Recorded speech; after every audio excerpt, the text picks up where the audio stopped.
Hello বন্ধুরা, আমি পৌশালী চলে এলাম আরো একটা নতুন ভিডিও নিয়ে। এখন আমরা এই ভিডিওতে তিনটে বিষয় নিয়ে কথা বলবো। দেবদার প্রধানের 5th উইকের হল লিস্ট চলে এসছে। জাস্ট আনবিলিভেবল শো ধরে রাখতে পেরেছে প্রধান। সত্যি একটা বিশাল ব্যাপার, পঞ্চম সপ্তাহে এসে এরকম হিউজ হল, এরকম হিউজ শোজ। সত্যি কথা বলছি, মানে কি পরিমাণ পেয়েছে সংখ্যাটা আমি তোমাদের জানাচ্ছি, বাট তার আগে আমরা আরো দুটো বিষয় নিয়ে কথা বলবো। প্রথমে আমরা যেটা নিয়ে কথা বলবো সেটা হচ্ছে শয়তান বলে যে সিনেমাটা আসছে, অজয় দেবগন আর মাধবন জ্যোতিকা, যে সিনেমাটা ডিরেকশন দিচ্ছেন বিকাশ বেহেল, এটা একটা সুপার ন্যাচারাল থ্রিলার।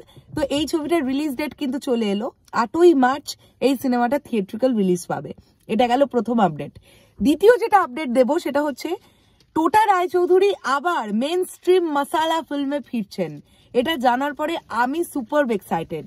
রাজা চন্দ্র ডিরেকশন দিচ্ছেন শপথ 2, এই সিনেমাটা দিয়ে টোটা রায়চৌধুরী আবার ব্যাক করছেন এবং এখানে এই ছবিতে আমরা টোটা রায়চৌধুরীকে একজন নির্ভীক পুলিশ অফিসারের চরিত্রে অভিনয় করতে দেখতে পাবো এবং তাকে জিজ্ঞাসা করা হয় যে এই সময় দাঁড়িয়ে মেন স্ট্রিম কমার্শিয়াল ছবির মার্কেটের অবস্থা তো এই, তাহলে আপনি রিস্ক নিলেন, এটা আপনার কাছে কতটা রিস্কি বিষয়। উনি খুব সুন্দর একটা উত্তর দিলেন। উনি বললেন, যখন হিন্দি ভাষায় এই ধরনের কমার্শিয়াল মেন স্ট্রিম ছবিগুলো তৈরি হচ্ছে তখন বাঙালি দর্শকই কিন্তু দেখতে যাচ্ছে, তাই না? আর উনি বলেন যে এই যে এত পারিবারিক গল্প বা গোয়েন্দা গল্প, এই যে ধরনের গল্পগুলো হচ্ছে তা সেগুলো করে ইন্ডাস্ট্রির অনেক বেশি উন্নতি হচ্ছে বলে আমার মনে হয় না।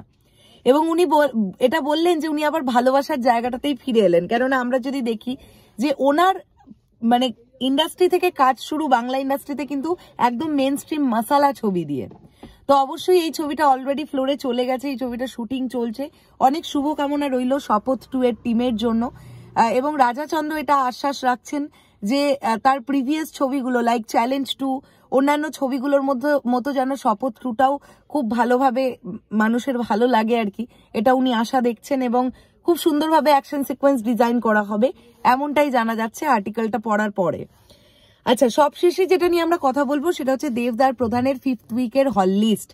অলমোস্ট অ্যাপ্রক্সিমেটলি বলছি কিন্তু, বিকজ আমি গাড়িতে বসে বসে গুনেছি, আমার কাউন্টিং একটু এদিক ওদিক হতে পারে, বাট খুব একটা এদিক ওদিক হবে বলে আমার মনে হয় না। 70টা হলে অ্যাপ্রক্সিমেটলি 110 খানা শো নিয়ে পঞ্চম সপ্তাহে প্রধান চলছে। একটু আগেই চলে এসছে অফিসিয়াল হল লিস্ট। মাই গড, হল লিস্ট একদম মানে ভাবা যায়। 5th উইক মানে ভাবো তো, 35তম দিন, 1 মাস অতিক্রান্ত হয়ে গেছে এই সিনেমাটার, তারপরেও 110 খানার ওপরে শো হোল্ড করেছে, 70টার ওপরে হল হোল্ড করেছে। এটা একটা বিশাল ব্যাপার। আজকেও 2খানা বাংলা সিনেমা রিলিজ আছে, আচ্ছা হিন্দি সিনেমার মধ্যে ম্যায় অটল হু রিলিজ আছে, তারপরেও যে প্রধান এরকম একটা স্ট্রং হল হোল্ড করতে পেরেছে, এটা ডেফিনেটলি একটা আনন্দের বিষয়। এবং এই ছবিটা আমি আবার এখনো বলছি, এই ছবিটার লাইফ টাইম কালেকশন 6 থেকে 6.5 কোটি টাকা হবে, আমার এমনটা মনে হচ্ছে। ঠিক আছে, দেখা যাক। আজকে শুক্রবার, আগামীকাল আবার আগামী পরশুদিন আবার জাম্প নেবে বক্স অফিস প্রধানের। রিসেন্ট টাইমের প্রধানের বক্স অফিস নিয়ে খুব একটা ভিডিও তৈরি করা হচ্ছে না, বাট আমি চেষ্টা করছি আগামীকাল বা আগামী পরশুদিন ভিডিও আনার। চলো, তোমাদের কি বক্তব্য এন্টায়ার বিষয়টাকে নিয়ে কমেন্ট করে জানিও। আসছি আবার খুব শিগগিরই নতুন কোনো ভিডিও নিয়ে। তাহলে এখনের জন্য টাটা।